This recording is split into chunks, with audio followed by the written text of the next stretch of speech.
Hello friends, my name is Deepak Ahlawat and you are watching Mathematics Online. Last videos we have discussed some topics of pair of linear equation in two variables and we have discussed three methods of solution of these two equations. One was substitution method, second was elimination method and third was cross multiplication method. Now we are discussing some hot problems that are based on the NCERT. First of all, I am discussing question related to age. इसमें मैंने आप लोगों के लिए क्या किया है, एक मेथड बनाया है जो आप एज से रिलेटेड जितने भी क्वेश्चंस आएंगे आपकी एनसीईआरटी बुक में वो आप सॉल्व कर पाएंगे बहुत इजीली। एक क्या करना पड़ेगा, इसमें आपको दिया हुआ होगा क्वेश्चन, अगर आप पढ़ेंगे कभी तो उसमें क्या होगा, आपको दो नेम दिए हुए होंगे, दो नेम आएंगे, आप उन नेम को देख लीजिए क्या है। ठीक है, एक की एज एक्स माननी है, दूसरे की वाई माननी है। ठीक है, अब उसके बाद आप क्वेश्चन अगर दोबारा पढ़ेंगे तो उसमें एक आपको कुछ वर्ड्स मिलेंगे, जिन वर्ड्स के हिसाब से आपको उनकी एज फिर से सेट करनी पड़ेगी। उसमें क्या होगा, जैसे आपको कहीं मिलेगा हैंस, हैंस या आफ्टर, तो उसके लिए आएगा प्लस साइन, ध्यान रखना। कहीं मिलेगा बिफोर या एगो, उसके लिए आपको नेगेटिव साइन लगाना पड़ेगा। जब ये यहां आप इन दो ब्लॉक्स पर पहुंच जाएंगे उसके बाद आपको सेट करनी पड़ेगी इक्वेशन, और इक्वेशन को आप सॉल्व कर सकते हो अपने मेथड से, किसी भी मेथड से आप इसको सॉल्व कर सकते हो जो आपकी चॉइस का सबसे इजी मेथड आपको लगता हो। ठीक है, तो अब सबसे पहले काम क्या है, आप ज्यादा डीपली मत जाओ। सबसे पहला काम क्या है, क्वेश्चन पढ़ो, उसमें से दो नाम निकालो कौन से हैं। इसके लिए मैंने एनसीईआरटी बुक के आपके एक्सरसाइज 3.3 का थर्ड क्वेश्चन का 6 पार्ट लिया है, ये मैं भी आपको सॉल्व करके दिखाऊंगा। उसके साथ के साथ एक्सरसाइज 3.4 का सेकंड क्वेश्चन दिया हुआ है। ठीक है, तो अगर आप इसको पढ़ोगे, बहुत से लोगों की, बहुत से बच्चों की एक दिक्कत होती है कि वो क्वेश्चन पढ़ते हैं फिर वो बोलते हैं कि सर इक्वेशन सेट नहीं हो रही है। आप इक्वेशन सेट बाद में करो, पहले आप इन दो स्टेज पर पहुंचो। जब तक ये दो स्टेज नहीं आएंगी तब तक आपका इक्वेशन सेट नहीं होगा। ठीक है, तो सबसे पहले क्या करना है, आप स्टेप बाय स्टेप चलोगे तो होगा। फर्स्ट स्टेप ये है आपका, सेकंड ये है, थर्ड आएगा। ये थर्ड मत करो अभी, पहले फर्स्ट और सेकंड तो करो। तो इसमें करने के लिए क्या करना है, नेम देखो पहले कौन कौन से नेम है। सबसे पहले नेम को अंडरलाइन करना है। देखो मैं एक क्वेश्चन पढ़ देता हूं, मेरे पास एनसीईआरटी बुक है आपकी, मैं क्वेश्चन पढ़ रहा हूं। ये है 3.3 का थर्ड का 6 पार्ट। इसमें पढ़ा मैंने, मैं एक बार आपको रिपीट करके बता देता हूं। 5 years hence, the age of Jacob will be 3 times that of his son. 5 years ago, Jacob's age was 7 times that of his son. What are their present age? तो मुझे किसी भी चीज से कोई मतलब नहीं है। सबसे पहले मैं नाम देखता हूं, तो नाम कौन कौन से, एक तो जैकब है और एक जैकब सन है। ठीक है, तो सबसे पहले क्या करना है मुझे, जैकब ये लिखते हैं पहले, जैकब एक्स ईयर्स का मान लिया, जैकब सन वाई ईयर्स का मान लिया। ओके, फर्स्ट स्टेप क्लियर, ये फर्स्ट स्टेप क्लियर हुआ। अब देखना है मुझे हैंस दिया हुआ है या बिफोर दिया हुआ है। दोबारा पढ़ते हैं, 5 year हैंस, हैंस आया, 5 year हैंस। देखिए ये आपका फर्स्ट ब्लॉक कंप्लीट, यहां आ गए। ठीक है, ये आ गया। अब इसको सॉल्व करेंगे अच्छी तरह। फिर मैंने क्या बताया था, हैंस आया तो पॉजिटिव करना पड़ेगा। हैंस आया तो इसी की एज जो होगी, हैंस जब आएगा तो क्या आएगी, इसकी एज हो गई x प्लस 5 ईयर्स। ठीक है, x plus 5 years.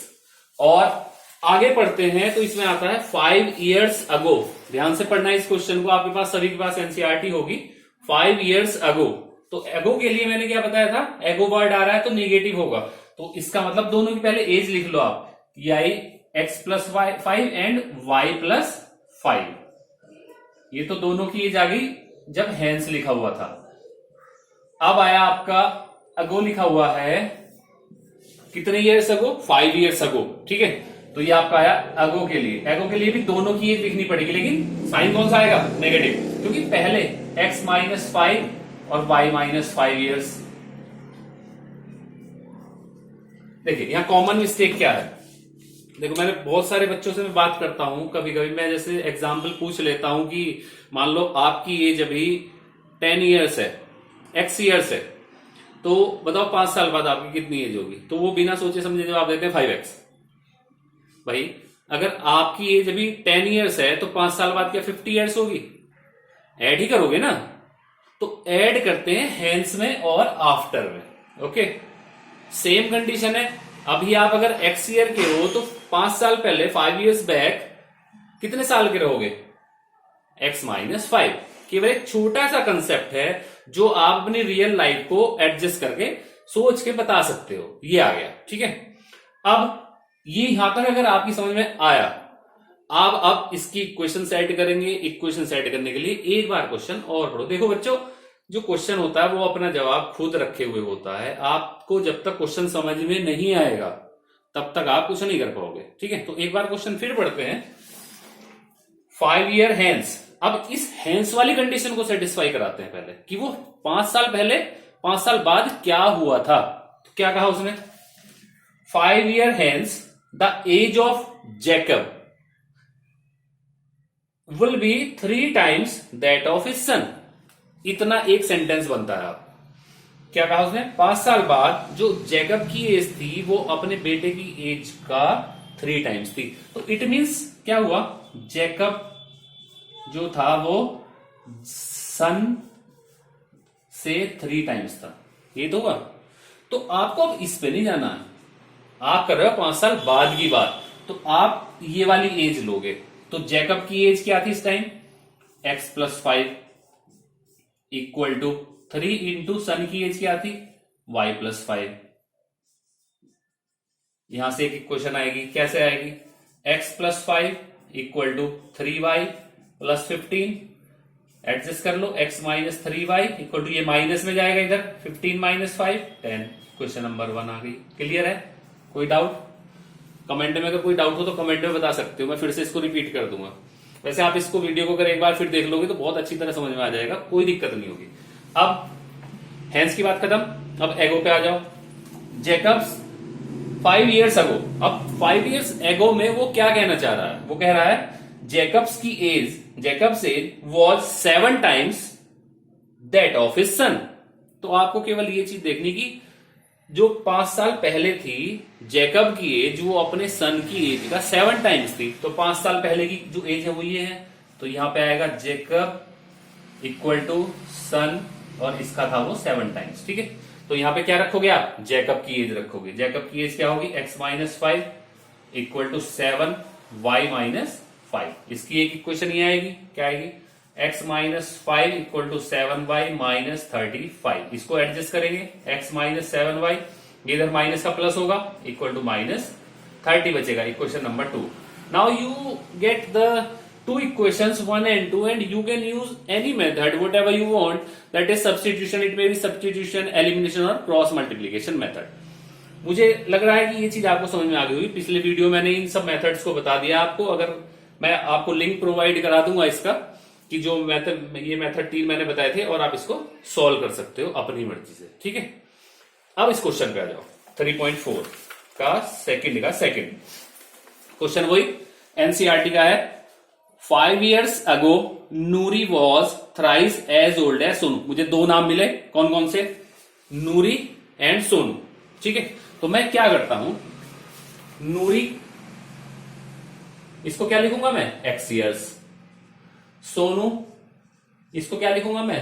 y years, ठीक है। ये मेरा पहला स्टेप कंप्लीट।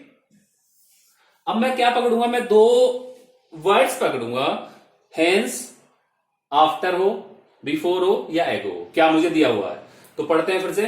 5 years अगो, अगो मिला। चलिए देखिए, ये पहला स्टेप कंप्लीट कर दिया था हमने। ये देखिए, यहां से देखते देखिए, अगो मिला तो अगो को अगो की साइड लिखते हैं। फिर ये आया कितने ईयर्स अगो? 5 years अगो। तो x माइनस 5 होगा भाई। 5 साल पहले जो एज होगी नूरी की वो क्या होगी? x माइनस 5 years होगी। और सोनू की एज क्या होगी? y माइनस 5 years होगी, ठीक है। अब आगे पढ़ते हैं। पहले हेंस आया या आफ्टर आया वो देखते हैं। लेटर, एक वर्ड और आता है लेटर। आफ्टर के बाद यहां लेटर भी हो सकता है, ये लेटर भी ले, ठीक है। लेटर मतलब बाद में।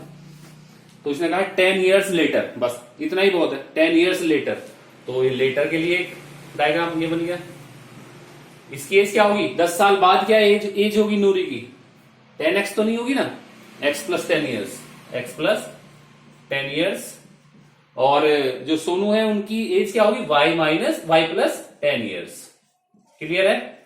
अब दोनों की एज पता लग गई 10 साल बाद और 5 साल पहले। अब फिर से क्वेश्चन पढ़ते हैं और जो आपकी क्वेश्चन है वो बनाते हैं। क्या है देखिए, 5 ईयर्स अगो में वो कह रहा है Noori was thrice as old as Sonu. Noori जो थी वो सोनू की थ्राइस थी। तो नूरी एगो की तरफ लिखेंगे, Noori equal to thrice of Sonu. तो नूरी कितनी है x माइनस 5, थ्राइस सोनू कितने हैं y माइनस 5। क्या है equation, x minus 5 equal to 3y minus 15। 3y इधर आएगा, x minus 3y equal to ये प्लस जाएगा तो माइनस 10 आ गया। इक्वेशन नंबर इसको 2 मान लेते हैं, इसको 1 मान लेंगे। अभी इसने क्या कहा, अभी फिर 10 ईयर्स लेटर। अब देखो 10 ईयर्स लेटर का पूरा सेंटेंस आप पढ़ेंगे और उसमें देखेंगे क्या इसकी क्या कंडीशन दे रखी है। नूरी वो will be twice as old as Sonu. Noori twice हो जाएगी सोनू का, तो Noori equal to twice into Sonu. ये उसने कंडीशन कही है 10 साल बाद की। तो नूरी 10 साल में क्या है x प्लस 10 है और सोनू जी कितने हैं y प्लस 10 है। x plus 10 equal to 2y plus 20। तो ये आई वैल्यू क्या x माइनस 2y और ये माइनस जाएगा तो ये 10 बचेगा। Equation number 1। Now you got the 2 equations and you can use any method. Simplest method वैसे एलिमिनेशन मेथड होता है, मैं उसी को ज्यादा प्रेफर करता हूं क्योंकि उसमें ज्यादा कुछ करना नहीं। ये x की जो मेरे कोफिशिएंट है वो इक्वल दे रखे हैं। जस्ट मैं क्या करूंगा, अगर सेम ये कोफिशिएंट होते हैं तो इसको क्या करते हैं सब्ट्रैक्ट करते हैं और साइन चेंज करके इसको कट करते हैं और x और y की वैल्यू निकाल लेते हैं। होप ये एज से रिलेटेड क्वेश्चन आपको समझ में आया होगा, और अगर नहीं आ रहा है तो एक बार फिर से इसको देखिए और रिपीट कर लीजिए। और स्क्रीनशॉट लेना चाहते हैं तो स्क्रीनशॉट ले सकते हैं और प्लीज अपने कमेंट करके बताएं कि कहां समझ में नहीं आया है। ठीक है, मैं उसको फिर से सही से करने की कोशिश करूंगा। थैंक यू दोस्तों।